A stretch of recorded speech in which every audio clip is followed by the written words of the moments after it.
Hello guys, तो कैसे हो आप लोग। उम्मीद करता हूँ सब बढ़िया, सब मज़े में होंगे। तो गाइस, आपकी जो प्रिपरेशन है वो भी अच्छी तरह चल रही होगी। आज अपन स्टार्ट करेंगे गाइस बिजनेस स्टडीज़ का chapter consumer protection. Most important chapter है गाइस, और मार्क्स का वेटेज इसका 6 नंबर का है।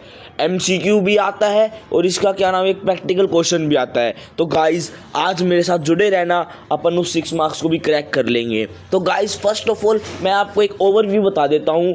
आज के दिन है ना, consumer is the king of the market. ठीक है ना। जो बिजनेस है, जो आप बिजनेस करोगे ना, तो आपको कंज्यूमर के बारे में सोचना पड़ेगा, खुद के बारे में नहीं। अगर मार्केट में सर्वाइवल करना है, प्रॉफिट करना है, तो आपको अपने बारे में नहीं, कंज्यूमर के बारे में सोचना होगा। आपको वही प्रोडक्ट बनाना होगा, वही गुड्स एंड सर्विस देनी होगी जो कि कंज्यूमर को चाहिए होगी सर्वाइव करने के लिए और अपने ऑर्गेनाइजेशन को कंप्लीट करने के लिए। ये इस चैप्टर का ओवरव्यू है, क्योंकि मैं आपको सारा बता दूंगा इस वीडियोस में।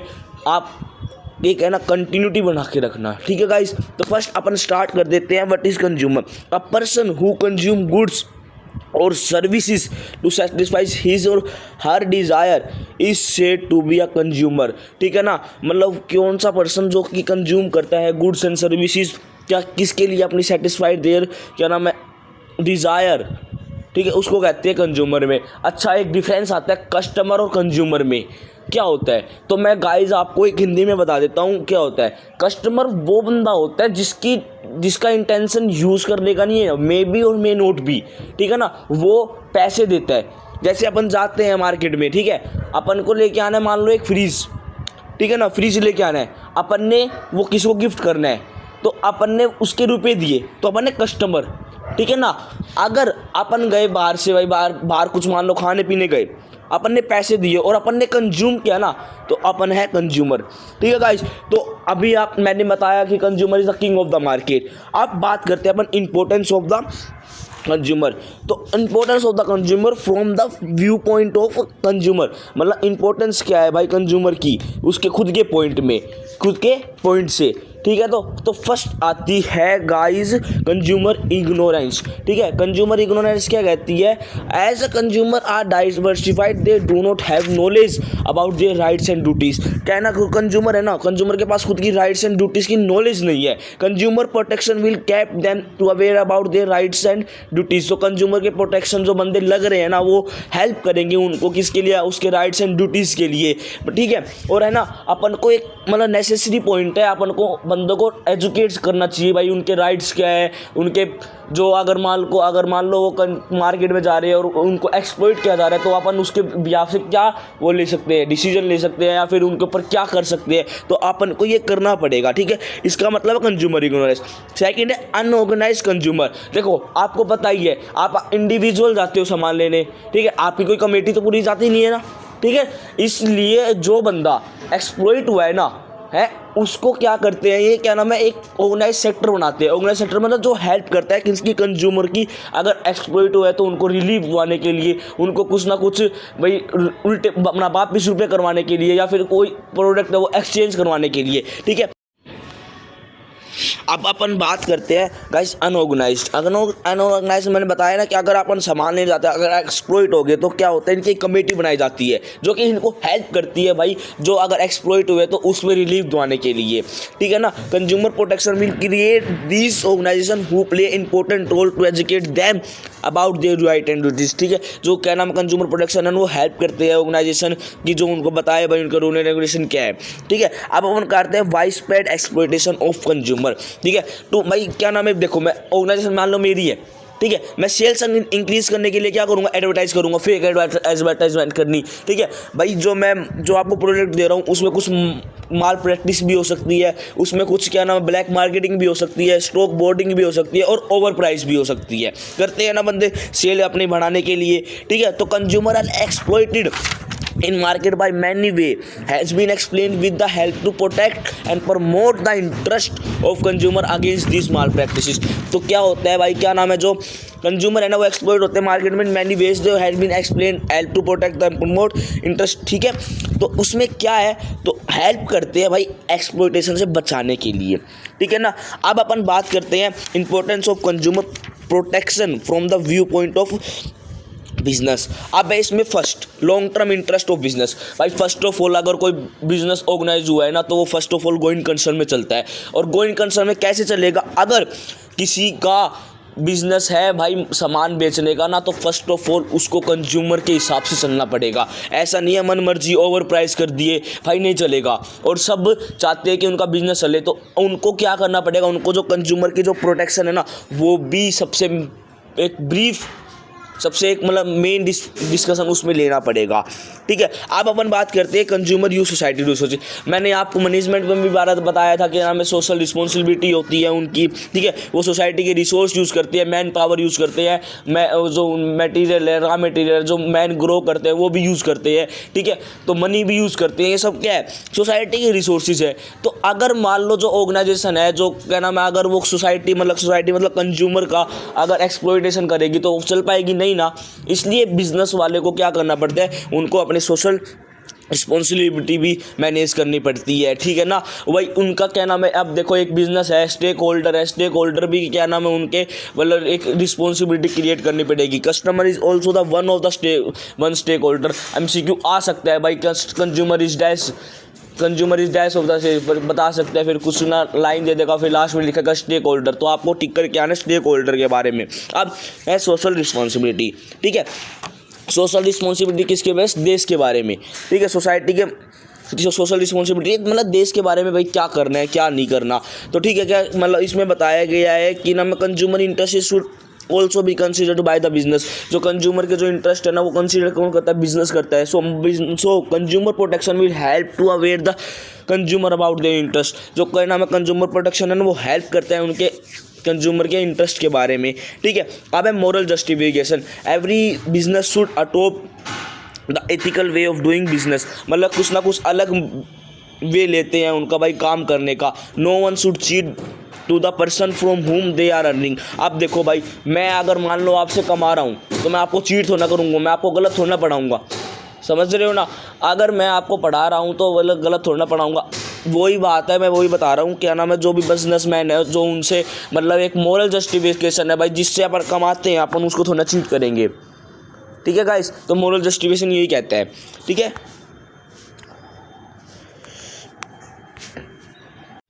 तो गाइस आप अपन बात करते हैं राइट ऑफ कंज्यूमर के बारे में। तो फर्स्ट राइट आता है राइट टू सेफ्टी। देखो भाई, क्या कंज्यूमर है, कंज्यूमर क्या करने जाएगा? गुड्स एंड सर्विस लेने जाएगा, बाहर जाएगा ना लेने। अगर मान लो उसको जो गुड्स एंड सर्विस है वो अच्छी तरह से नहीं मिली, मतलब वो एक बैड सिचुएशन में मिली, तो क्या उनकी हेल्थ और लाइफ पे इफेक्ट पड़ेगा ना। इसलिए क्या है, इसलिए उनका एक राइट बना रखा है, राइट ऑफ सेफ्टी। भाई अगर मान लो तुम कुछ फूड्स का और वेजिटेबल का सामान लेने जाओगे ना, तो आपको क्या करना पड़ेगा? FSSAI का मार्क चेक करना पड़ेगा। अगर आप इलेक्ट्रिक अप्लायंस लेने जा रहे हो तो ISI का आपको मार्क देखना पड़ेगा। ठीक है ना, उसे कहते हैं राइट टू सेफ्टी। अब बात करते हैं राइट टू इन्फॉर्मेशन। क्या करते हैं? Every consumer has a right to have complete information regarding their product. उसके प्रोडक्ट की सारी उसके पास होनी चाहिए। क्या? एक तो क्या नाम है, डेट ऑफ मैन्युफैक्चरिंग क्या है, उसका प्राइस क्या है, उसका इंग्रेडिएंट्स क्या है, उसकी क्वांटिटी क्या है, उसकी डायरेक्ट टर्म क्या है, और तो कितना टाइम तक यूज़ होगा। मतलब इससे क्या पता चलेगा? Such information should be provide to consumer that he can decide whether he should buy the product or no। मतलब क्या नाम है, नोट, मतलब क्या नाम है, इसमें क्या होगा? इससे पता चलेगा भाई जो कंज्यूमर है क्या वो प्रोडक्ट बाय करे या नहीं करे।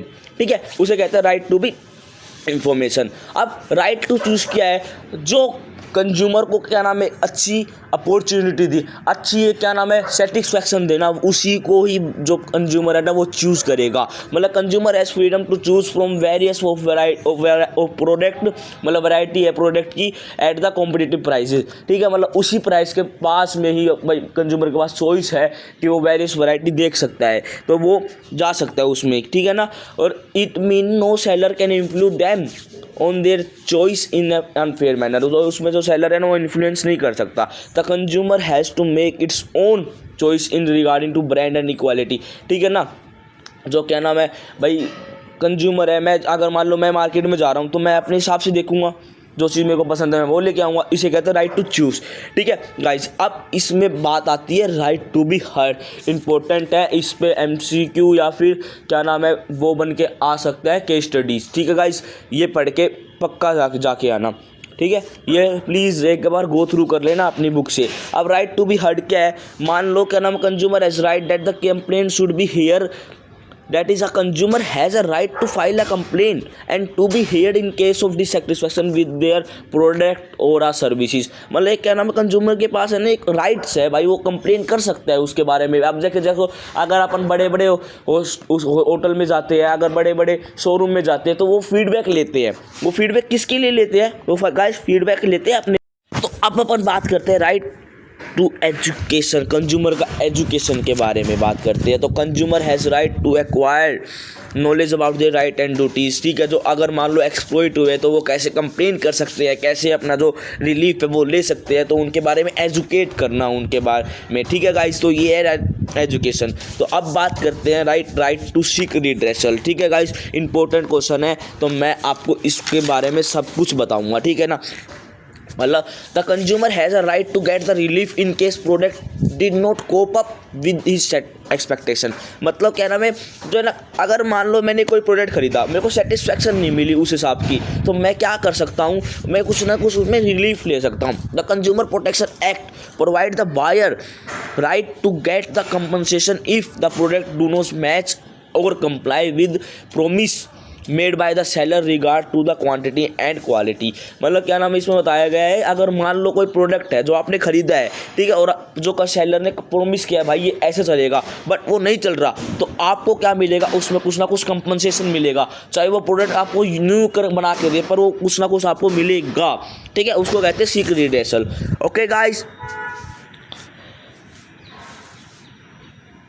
अब बात करते हैं अपन responsibility of a consumer. Responsibility क्या है भाई कंज्यूमर की, consumer must exercise his right. अगर मान लो भाई वो एक्सप्लॉइट हुआ है, उसको कुछ ना कुछ भाई गलत किया है सेलर ने, तो क्या कर सकता है, वो एक्सरसाइज कर सकता है उसके राइट्स को। ठीक है, उसको कुछ ना कुछ रिलीफ ले सकता है, वो कंप्लेंट कर सकता है, वो कोर्ट में जाके उनके बारे में कुछ कह सकता है। ठीक है गाइस, अगर मान लो उनको कुछ ना कुछ अगर सेलर ने एक गलत व्यवहार से ट्रीट किया है, ठीक है, ट्रांजेक्शन करी है, तो अब बात करते हैं कैटियस कंज्यूमर। कैटियस मतलब नॉट बिलीव ब्लाइंडली। मान लो भाई एक बात बताता हूँ, एक सेलर है, ठीक है, सेलर ने मान लो कुछ प्रोडक्ट सेल करना है, ठीक है, और आप अगर उसके जानकार नहीं हो, पहली बात तो वो करेगा नहीं। मान लो कुछ कह वह कि अगर वो कर भी लेगा तो उसमें क्या है भाई, क्या नाम है, ट्रस्ट नहीं करना अपन को।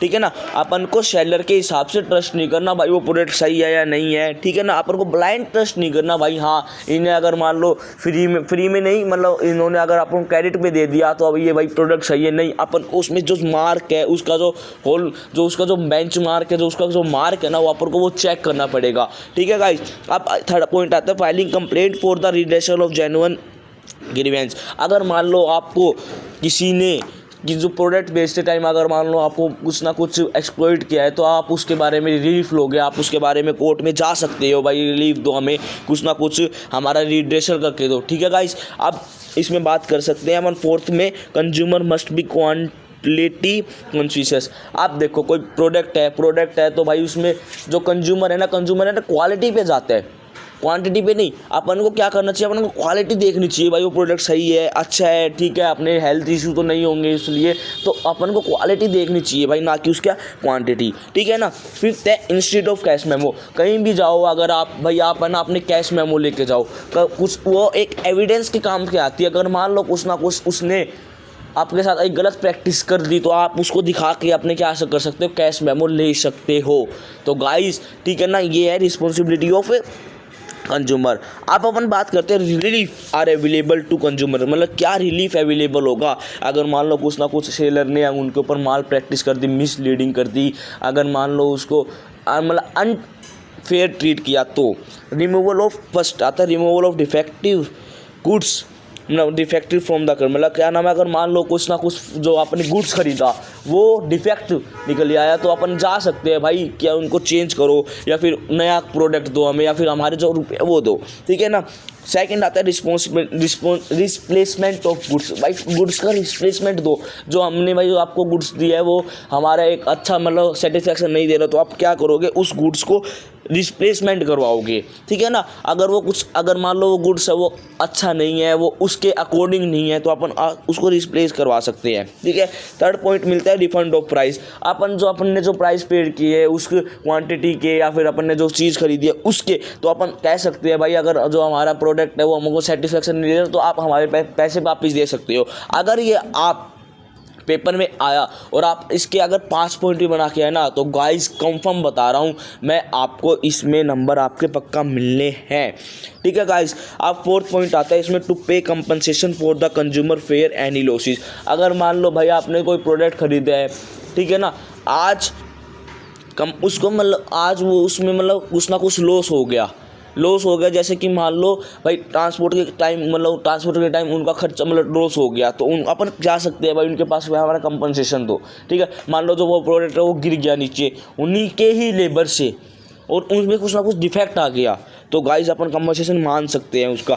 5th पॉइंट आता है not to offer the hazardous और अनसेफ गुड्स फॉर सेल। मतलब क्या नाम है, इसमें बता रहे हैं भाई जो गुड्स है वो अपनी अगर हेल्थ के लिए ख़राब है ना, तो अपन को उसको सेल नहीं करना चाहिए। अगर वो अनसेफ है, जैसे क्या नाम इलेक्ट्रॉनिक्स है, इलेक्ट्रॉनिक्स के जो आइटम है उस पर ISI का अगर कंप्लाइंस का मार्क ना हो ना, तो अपन को नहीं खरीदना चाहिए, क्योंकि क्या नाम है वो बता नहीं भाई, एक सेफेस्ट भी हो सकती है, हजार्डस भी हो सकती है अपने लिए, ठीक है, वो सेफेस्ट तो होंगे नहीं, ठीक है गाइस। तो गाइस इसमें अपन बात करते हैं क्या नाम है, इफ क्वेश्चन आता है who can file a complaint. Complaint कौन कौन फाइल कर सकता है? Under the consumer protection act 2019 the following people can file a complaint. सीधा क्वेश्चन है गाइस, क्या एक तो कंज्यूमर, कोई registration consumer association, central government, state government and one or more consumer on the behalf of other consumer, or legal or representative of the deceased partner. Deceased partner मतलब मान लो कोई किसी ने सामान खरीदा और उसकी मृत्यु हो गई, तो जो उनके लीगल और रिप्रेजेंटेटिव है ना वो भी फाइल कर सकते हैं, ठीक है गाइस। तो गाइस अब अपन बात करते हैं इसके इम्पोर्टेंट टॉपिक के बारे में, ठीक है ना। तो इम्पोर्टेंट टॉपिक क्या है मैं अभी बात करता हूँ, आपको बताता हूँ, ओके गाइस। तो इसमें फर्स्ट ऑफ ऑल आता है redressal.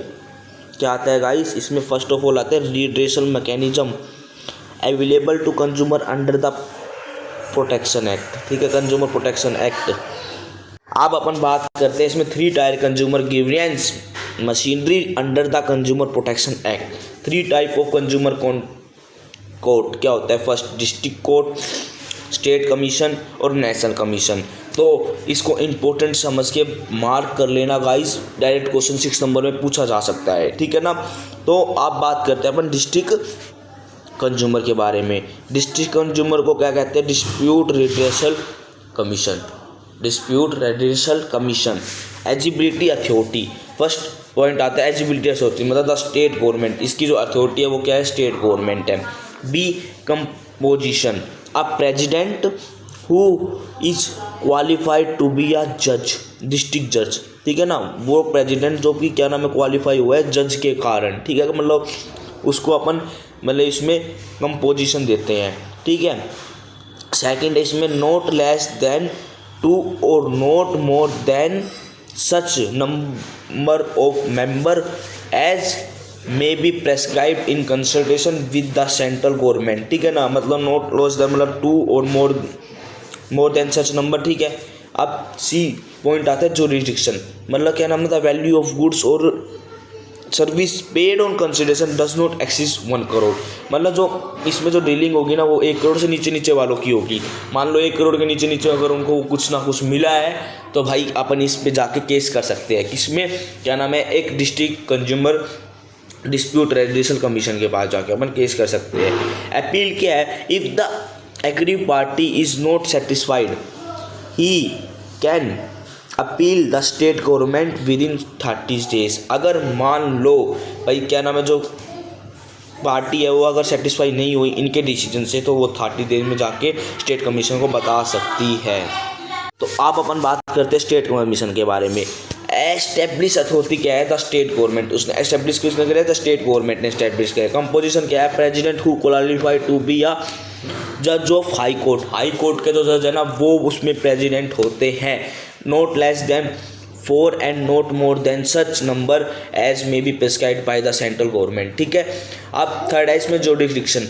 Value of goods and services exceed of 1 crore up to 10 crore. ठीक है ना, मतलब 1 करोड़ से और 10 करोड़ के बीच में अगर मान लो आपका कुछ ना कुछ प्रोडक्ट है और आपको कुछ ना कुछ गलत ट्रीट किया गया है तो आप इसमें जाके केस कर सकते हो। Appeal against the order of district commission. ठीक है। अपील अगर अपन इसके भी से सेटिस्फाई नहीं हुए, मतलब in the agree party not satisfied he can appeal to national commission within 30 days में नेशनल कमीशन के पास अपील कर सकते हैं। ठीक है गाइस। अब इसमें लास्ट पॉइंट आता है नेशनल कमीशन। एस्टेब्लिश अथॉरिटी क्या है? The central government. एस्टेब्लिश किसने करा है? सेंट्रल गवर्नमेंट ने करा है। कंपोजिशन क्या है? President who is qualified to be जज of supreme court. Supreme court का जज है ना वो इसका प्रेसिडेंट होता है, सेम एज स्टेट कमीशन। ठीक है।